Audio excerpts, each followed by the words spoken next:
ആഗോള സാമ്പത്തിക ക്രമത്തിൽ ഒരു വൻ ഭൂകമ്പമാണ് സംഭവിച്ചിരിക്കുന്നത്. ലോകം മുഴുവൻ ഉറ്റുനോക്കിയിരുന്ന ആ ഫോൺ കോൾ ഒടുവിൽ സംഭവിച്ചു. ഞാൻ കഴിഞ്ഞ കുറച്ചു നേരം മുമ്പ് പറഞ്ഞതുപോലെ അമേരിക്കൻ പ്രസിഡന്റ് ഡൊണാൾഡ് ട്രംപ് തന്റെ ട്രൂത്ത് സോഷ്യൽ പ്ലാറ്റ്ഫോമിൽ ഒരു കുറിപ്പിട്ടു. മിനിറ്റുകൾക്കുള്ളിൽ ആഗോള ഓഹരി വിപണികൾ ചലിച്ചു തുടങ്ങി. ഡൽഹിയിലെയും വാഷിംഗ്ടണിലെയും നയതന്ത്ര കാര്യാലയങ്ങളിൽ വിളക്കുകളും തെളിഞ്ഞു. ഇന്ത്യൻ ഉൽപ്പന്നങ്ങൾക്ക് മേൽ അമേരിക്ക ചുമത്തിയിരുന്ന 50% എന്ന കൊടും തീരുവ വെറും 18% കുറഞ്ഞു.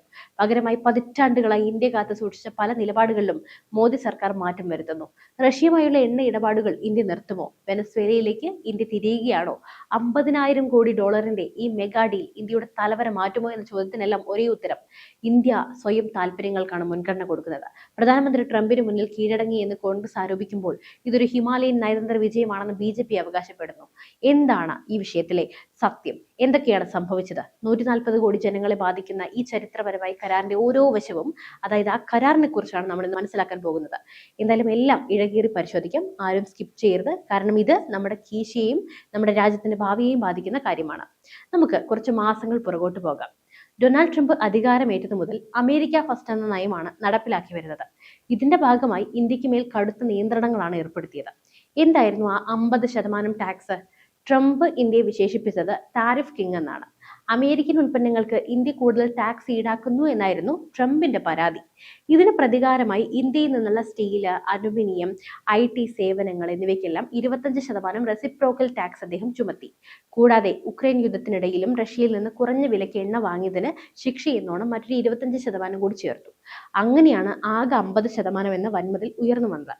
ഇത് കാരണം ഇന്ത്യയുടെ വജ്ര വ്യാപാരം, ടെക്സ്റ്റൈൽസ്, ഫാർമ മേഖലകൾ തകർച്ചയുടെ വക്കിലായിരുന്നു. ഗുജറാത്തിലെ സൂറത്തിലെ വജ്ര വ്യാപാരികൾ മുതൽ ബാംഗ്ലൂരിലെ സോഫ്റ്റ്വെയർ എഞ്ചിനീയർമാർ വരെ ഈ തീരുമാനത്തിൽ വളരെ ആശങ്കയിലായിരുന്നു. എന്നാൽ ഈ പ്രതിസന്ധികൾക്കെല്ലാം ഇടയിലും പ്രധാനമന്ത്രി നരേന്ദ്രമോദി ശാന്തനായി നിന്നു. അദ്ദേഹം തന്റെ MP മാരോട് പറഞ്ഞതുപോലെ ഇതൊരു ദീർഘകാലത്തെ ക്ഷമയുടെ ഫലമാണ്. അപ്പോൾ നമ്മൾ കുറച്ചുകൂടി ക്ഷമിക്കുക. ട്രംപിന്റെ പ്രഖ്യാപനവും മോദിയുടെ പ്രതികരണവും വിശകലനം ചെയ്യുമ്പോൾ 6 പ്രധാന മേഖലകളിലാണ് ഈ കരാർ കേന്ദ്രീകരിച്ചിരിക്കുന്നത് എന്ന് കാണാം.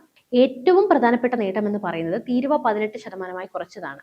ഇത് ഇന്ത്യൻ കയറ്റുമതിക്കാർക്ക് വലിയ ആശ്വാസമാണ്. അമേരിക്കൻ വിപണിയിൽ ഇന്ത്യൻ ഉൽപ്പന്നങ്ങൾ ഇനി കൂടുതൽ വിലക്കുറവിൽ ലഭ്യമാകും. ഇത് ചൈനീസ് ഉൽപ്പന്നങ്ങളുമായിട്ടുള്ള മത്സരത്തിൽ ഇന്ത്യയെ സഹായിക്കും. അടുത്തത് ഇന്ത്യയുടെ പുതിയ നിലപാട് നോക്കുമ്പോൾ, അതായത് റഷ്യൻ ഓയിൽ. ഇതാണ് ഈ കരാറിലെ ഏറ്റവും വിവാദപരമായ ഭാഗം. റഷ്യയിൽ നിന്ന് എണ്ണ വാങ്ങുന്നത് ഇന്ത്യ അവസാനിപ്പിക്കുമെന്ന് ട്രംപ് അവകാശപ്പെടുന്നുണ്ട്.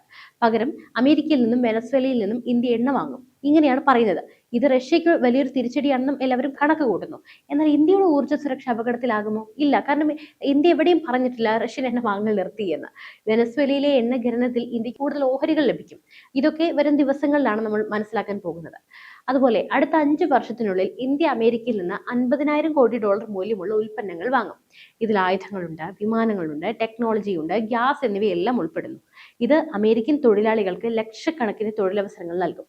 അതുകൊണ്ടാണ് ട്രംപ് ഇന്ത്യയെ പ്രശംസിക്കുന്നത്. അതായത് അവിടെയും ബിസിനസ്സാണ്, ഇവിടെയും ബിസിനസ് തന്നെയാണ്. അമേരിക്കൻ ആപ്പിളുകൾ, പരിപ്പ് വർഗ്ഗങ്ങൾ, പാലുൽപ്പന്നങ്ങൾ എന്നിവയ്ക്കെല്ലാം ഇന്ത്യ ഏർപ്പെടുത്തിയിരുന്ന നോൺ താരിഫ് ബാരിയേഴ്സ് നീക്കം ചെയ്യാൻ ധാരണയായിട്ടുണ്ട്. ഇത് ഇന്ത്യൻ വിപണിയിൽ വിദേശ ഉൽപ്പന്നങ്ങളുടെ ലഭ്യത കൂട്ടും. നമ്മുടെ കർഷകർക്ക് ഇത് വെല്ലുവിളിയാകുമോ എന്ന ആശങ്ക നിലനിൽക്കുന്നുണ്ട്. പക്ഷെ ആകില്ല. എല്ലാത്തിനും ഒരു പരിഹാരം കണ്ടിട്ടാണ് നമ്മുടെ മോദി സർക്കാർ ഇതിനെല്ലാം തുനിഞ്ഞിറങ്ങിയത്. പിന്നെ ജെറ്റ് എഞ്ചിനുകൾ നിർമ്മിക്കാനുള്ള സാങ്കേതിക വിദ്യ കൈമാറാൻ അമേരിക്ക തയ്യാറായേക്കും. പ്രതിരോധ മേഖലയിൽ ഇന്ത്യയും അമേരിക്കയും തമ്മിലുള്ള ബന്ധം റഷ്യയുമായുള്ളതിനേക്കാൾ ശക്തമാക്കാൻ ഈ കരാർ വഴിതെളിക്കും. ഇനി ഓപ്പറേഷൻ സിന്ദൂറിലേക്ക് വരാം. പ്രതിപക്ഷം പരിഹസിക്കുന്ന ഓപ്പറേഷൻ സിന്ദൂർ എന്നത് ഇന്ത്യയുടെ നയതന്ത്ര നീക്കങ്ങളെ സൂചിപ്പിക്കാനാണ് അവർ ഉപയോഗിക്കുന്നത്. ട്രംപിന്റെ സമ്മർദ്ദത്തിന് മോദി വഴങ്ങി എന്നാണ് കോൺഗ്രസ് ഇതിലൂടെ അർത്ഥമാക്കുന്നത്. എന്നാൽ ഇത് ഇന്ത്യയുടെ തന്ത്രപരമായ നീക്കമാണെന്ന് സർക്കാർ വക്താക്കൾ പറയുന്നു. മാത്രവുമല്ല, ലോകം മുഴുവൻ ഈ ഒരു കാര്യത്തിൽ എഴുന്നേറ്റ് നിന്ന് കൈയടിക്കുമ്പോൾ സ്വന്തം രാജ്യത്തിന്റെ ഈ നേട്ടത്തെ പ്രശംസിക്കാതെ അപമാനിക്കുകയാണ്. ഇന്ത്യൻ രാഷ്ട്രീയത്തിൽ ഈ കരാർ വലിയ വിള്ളലുകളൊക്കെ ഉണ്ടാക്കിയിരിക്കുന്നു. NDA പാർലമെന്ററി യോഗത്തിൽ മോദി MP മാർ ഹർഷാരവത്തോടെയാണ് സ്വീകരിച്ചത്. ലോകം ഇന്ത്യയുടെ കാലടിയിലേക്ക് വരികയാണെന്നാണ് മോദി പ്രഖ്യാപിച്ചത്. ലോകത്തിലെ ഏറ്റവും വലിയ 2 സമ്പദ് വ്യവസ്ഥകൾ ഒന്നിക്കുന്നത് ആഗോള സമാധാനത്തിനും നല്ലതാണ്. ചൈനയ്ക്ക് പകരമായി ലോകം ഇന്ത്യയെ കാണുകയാണ്. 140 കോടി ഇന്ത്യക്കാരുടെ വിജയമാണിത്. പക്ഷേ പ്രതിപക്ഷത്തിന്റെ കടുത്ത വിമർശനങ്ങളാണ് ഏറ്റവും രസകരമായിരിക്കുന്നത്. കോമഡിയാണ്. കോൺഗ്രസ് നേതാവ് ജയറാം രമേശ് ഉന്നയിച്ച ചോദ്യങ്ങൾ വളരെ വിമർശനാത്മകമാണ്. ഇന്ത്യൻ വിദേശകാര്യ നയം തീരുമാനിക്കുന്നത് വൈറ്റ് ഹൗസ് ആണോ എന്നാണ് അദ്ദേഹം ചോദിക്കുന്നത്. റഷ്യയുമായുള്ള ദീർഘകാല സുഹൃത്ത് ബന്ധം ഇന്ത്യ ഉപേക്ഷിച്ചോ? അമേരിക്കൻ ഉൽപ്പന്നങ്ങൾക്ക് ടാക്സ് കുറയ്ക്കുന്നത് വഴി മേക്ക് ഇൻ ഇന്ത്യ പദ്ധതി തകരില്ലേ? റഷ്യയിൽ നിന്ന് എണ്ണ വാങ്ങുന്നത് നിർത്തുന്നത് പെട്രോൾ ഡീസൽ വില കൂട്ടാൻ കാരണമാകുമോ? ഓർക്കണം, 19 കൊല്ലം ഇന്ത്യ ഭരിച്ചിട്ട് ഇവിടെ മുടിപ്പിച്ച ഒരു പാർട്ടിയാണ് ചോദിക്കുന്നത്. പ്രതിപക്ഷം ആരോപിക്കുന്നത് മോദി ട്രംപിന് മുന്നിൽ സറണ്ടർ ചെയ്തു എന്നാണ്. ഇന്ത്യയുടെ അന്തസ്സും ആത്മവിശ്വാസവും പണയപ്പെടുത്തി എന്ന ചർച്ചകൾക്ക് ഇത് വഴിതെളിച്ചിട്ടുമുണ്ട്. സാമ്പത്തിക വിദഗ്ധർ ഇതിനെ എങ്ങനെ കാണുന്നു? നമുക്ക് നോക്കാം.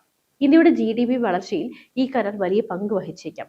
18% ടാക്സ് കുറഞ്ഞതോടെ ഇന്ത്യയുടെ കയറ്റുമതിയിൽ 20 മുതൽ 30% വർധനവ് പ്രതീക്ഷിക്കുന്നു, പ്രത്യേകിച്ചും ടെക്സ്റ്റൈൽസ്, IT മേഖലകളിൽ. എന്നാൽ ഒരു നാണയത്തിന്റെ രണ്ട് വശങ്ങളുണ്ട്.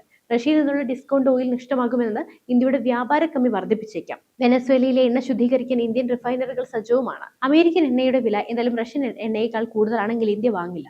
എന്തായാലും ഇന്ത്യൻ സമ്പദ് വ്യവസ്ഥ ഇപ്പോൾ വളർന്നുകൊണ്ടിരിക്കുകയാണ്. വിദേശകാര്യമന്ത്രി S. ജയശങ്കർ ഇപ്പോൾ അമേരിക്കയിലാണ്. അദ്ദേഹം വെറുതെ ചർച്ചകൾക്ക് പോയതല്ല, ധാതു സംരക്ഷണ യോഗത്തിൽ പങ്കെടുക്കാനാണ് അദ്ദേഹം അവിടെ എത്തിയത്. എന്തായാലും ക്രിട്ടിക്കൽ മിനറൽസിനെ കുറിച്ച് കൂടി നമുക്ക് പറഞ്ഞ് അവസാനിപ്പിക്കാം. ഭാവിയിലെ ലോകം ഇലക്ട്രിക് വാഹനങ്ങളുടേതാണ്. അതിന് ലിഥിയം, കൊബാൾട്ട് തുടങ്ങിയ ധാതുക്കളൊക്കെ വേണം. ഇതിന്റെ വിതരണം നിലവിൽ ചൈനയുടെ കൈപ്പിടിയിലാണ്. അമേരിക്കയുമായി ചേർന്ന് ഈ ധാതുക്കളുടെ പുതിയൊരു വിതരണ ശൃംഖല നിർമ്മിക്കാനാണ് ജയശങ്കർ ശ്രമിക്കുന്നത്. ഇത് വിജയിച്ചാൽ ഇന്ത്യ സെമി കണ്ടക്ടർ നിർമ്മാണത്തിൽ ഒരു ലോക ശക്തിയായി മാറും. എന്തായാലും ഈ കരാറിന്റെ ഒരു മറഞ്ഞിരിക്കുന്ന വശം ഇതാണ്. ഈ കരാർ കണ്ട് ഏറ്റവും കൂടുതൽ അസ്വസ്ഥപ്പെടുന്നത് ചൈനയാണ്. അമേരിക്കൻ വിപണിയിൽ ഇന്ത്യക്ക് മുൻഗണന ലഭിക്കുന്നത് ചൈനീസ് കയറ്റുമതിയെ തീർച്ചയായും ബാധിക്കും. കൂടാതെ ഇന്ത്യയും അമേരിക്കയും തമ്മിലുള്ള ഈ ഒരു പ്രതിരോധ ബന്ധം ശക്തമാകുന്നത് ഏഷ്യയിൽ ചൈനയുടെ ആധിപത്യത്തിനും ഭീഷണിയാണ്. ഇതൊക്കെയാണ് അവരെല്ലാം അസ്വസ്ഥമാക്കുന്ന ഒരു കാര്യം. എന്തായാലും റഷ്യ ഇന്ത്യയുടെ പഴയ സുഹൃത്താണ്. അവർക്ക് ഇന്ത്യ വലിയൊരു വിപണിയായിരുന്നു. റഷ്യൻ എണ്ണ വേണ്ടെന്ന് ഇന്ത്യ തീരുമാനിക്കില്ല. എന്തായാലും അത് പുടിനൊരു വലിയ തിരിച്ചടിയാക്കുമെന്ന് മോദി മുൻകൂട്ടി കാണും. ബ്രിക്സ് കൂട്ടായ്മയിൽ ഇന്ത്യയുടെ സ്ഥാനം എന്ത് തന്നെയായാലും ഇന്ത്യ വിട്ടുകൊടുക്കില്ല. അപ്പോൾ നമ്മൾ ഇത്ര നേരം ചർച്ച ചെയ്തത് വെറും ഒരു വ്യാപാര കരാറിനെ കുറിച്ചല്ല, അത് 21ാം നൂറ്റാണ്ടിലെ മാറുന്ന ഇന്ത്യയുടെ കഥയാണ്. എന്നാലും ഈ വിഷയത്തിൽ നിങ്ങളുടെ അഭിപ്രായം എന്താണ്? തീർച്ചയായും കമന്റ് ചെയ്യൂ. മറ്റൊരു വിഷയമായി വീണ്ടും എത്തുവരെ നന്ദി. News desk IBN Malayalam.